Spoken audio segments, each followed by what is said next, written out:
menuju 2024 tidak menutup kemungkinan yang saya katakan tadi, tidak lepas dari Tedhaing Kusuma Rembesing Madu. Mereka yang masih punya Trah Ratu akan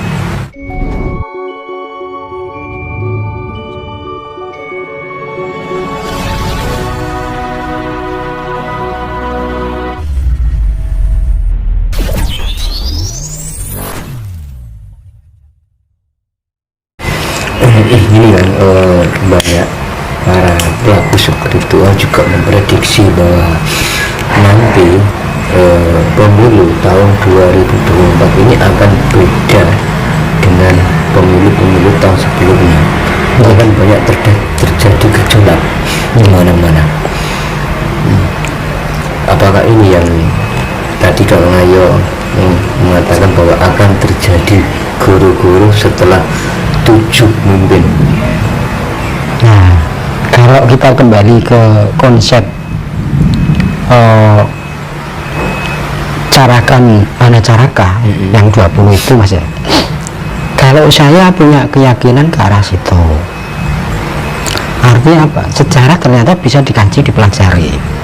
Sejarah bisa terjadi ada kemiripan yang dulu dengan sekarang, hanya timingnya, waktu dan tempat yang berbeda. Nah, ketika nanti di 2024 mendekati pesta demokrasi, mendekati ke pemilu, eskalasinya politik jelas pasti akan meningkat. Nah, pandangan saya dari beberapa kelompok, dari beberapa kubu yang ingin merebut kursi RI 1, jelas banyak kepentingan, gitu.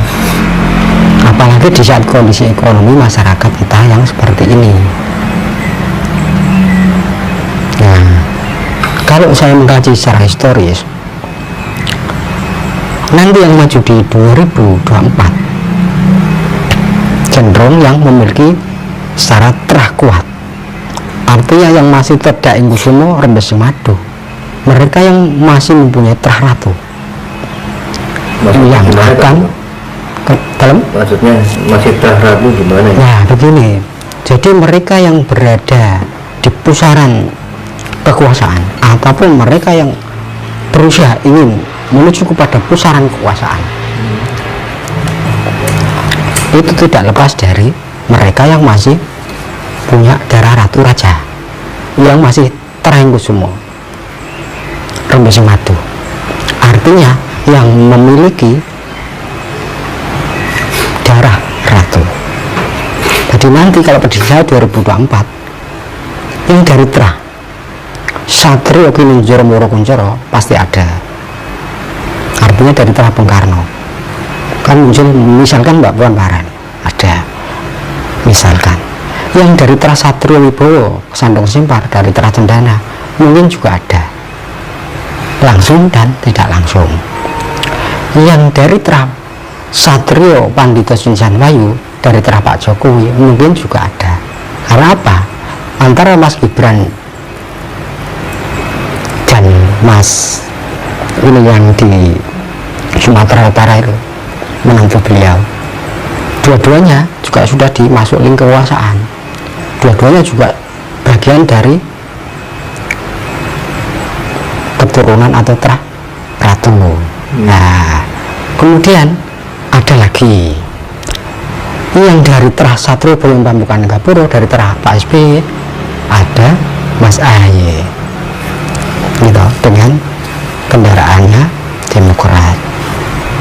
Nah, ada lagi yang dari Trah lain, bisa jadi nanti muncul dari Trah Satrio Piningit Aming Tuwuh dan Trah Kiai Haji Abdurrahman Wahid. Misalkan nanti ada dinamika di dalam PKB, misalkan Mbak Yeni Wahid menggantikan Caimin, ada peluang juga entah nyapres atau nyawapres, ada juga. Jadi dinamikanya masih cair.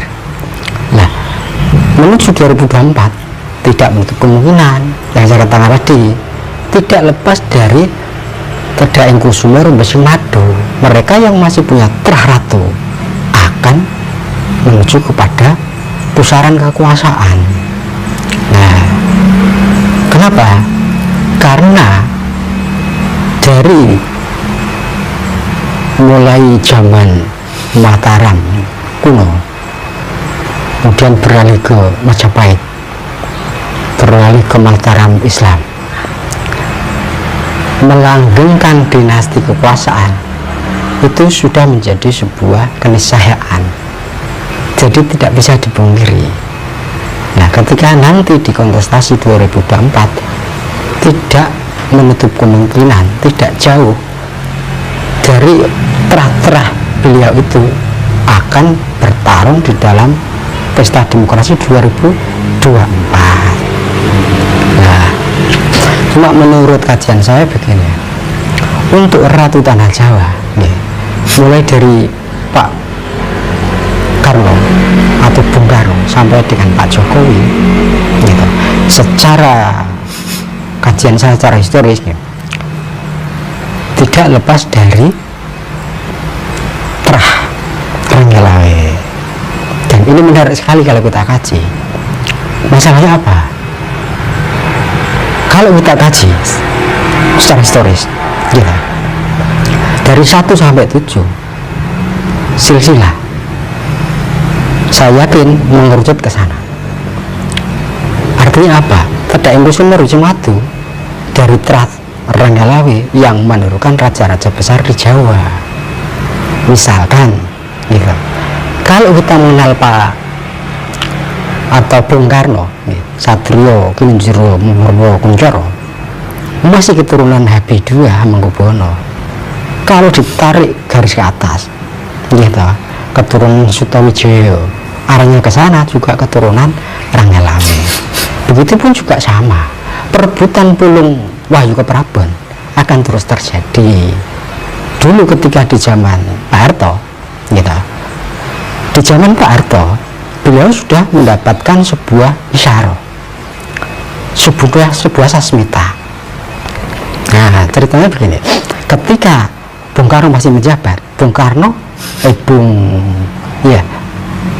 pernah ngendiko atau bilang kepada Pak Harto gitu, waktu Pak Harto mau mengajukan pengunduran diri resign dari tentara,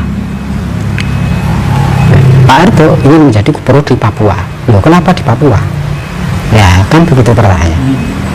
Tetapi Bung Karno sudah tahu tidak diizinkan, tetap di karirnya tetap di militer. Sedangkan Pak Harto menghendaki menjadi gubernur Papua saja, resign dari militer. Kan Pak Karno pernah bilang begini, kamu nanti justru akan menjadi orang yang di atasnya gubernur. Loh, berarti kan presiden. Bung Karno sudah tahu Pak Harto resign mau jadi gubernur di Papua. Loh, kenapa? Ya karena mungkin potensi Papua sangat luar biasa waktu itu gitu. Akhirnya terjadi itulah gitu, proses dinamika Bung Karno ditumbangkan, akhirnya Pak Harto yang jadi presiden. Nah, itu rebutan Pulung Wahyu Keprabon dari dalam keraton juga ya. Waktu itu kan Budi masih kerabat dari Mangkunegoro III Solo. Mertuanya Pak Harto juga sudah tahu kalau Pak Harto nantinya jadi presiden. Nah gitu. Nah akhirnya untuk merealisasikan, untuk merebut Pulung Wahyu Keprabon, Pak Harto juga laku spiritual, pernah laku di Trawulan. Nah ini juga menarik sekali Mas. Ketika di Trawulan bertemu dengan seseorang namanya Romo Diat. Nah kisahnya seperti itu. Ketemu dengan Romo Diat, dilalah nanti ke depannya akhirnya Romo Diat menjadi guru spiritualnya Pak Harto, berangkat dari Trawulan Mojopahit. Nah ketika ketika Pak Harto sudah menjadi murid atau satu perguruan dengan Romo Diat, Pak Harto disuruh laku kungkum.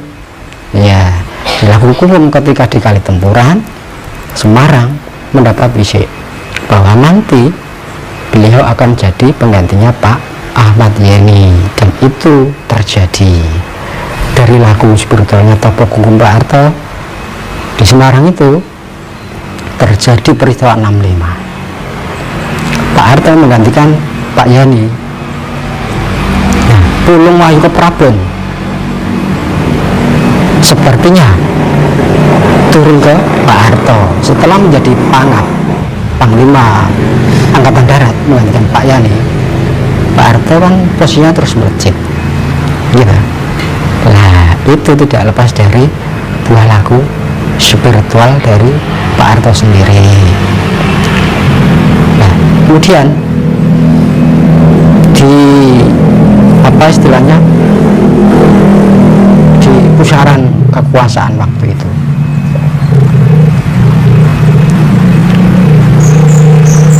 di tahun 65 kan sangat penting waktu itu. Sebenarnya Pak Harto sudah tahu bahwa yang akan menjadi raja adalah beliau, Pak Harto. Satu dari Isyarat Bung Karno, kedua dari Isyarat mertuanya Pak Harto, jadi kerabat Mangkunegoro. Yang ketiga dari guru spiritualnya Romo Diat, Raden Panji Sudiat Prawiro Kusumo, adalah guru spiritualnya Pak Harto. Nah, itulah yang mengawal Pak Harto mulai sukses, mulai awal sampai sukses jadi presiden.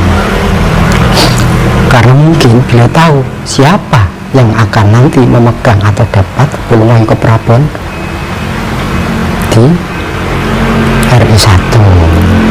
Nah, ketika itu di proses perjalanan waktu gitu, di tahun 92 sebetulnya Pak Harto sudah disuruh berhenti, tapi tidak mau sama guru spiritualnya.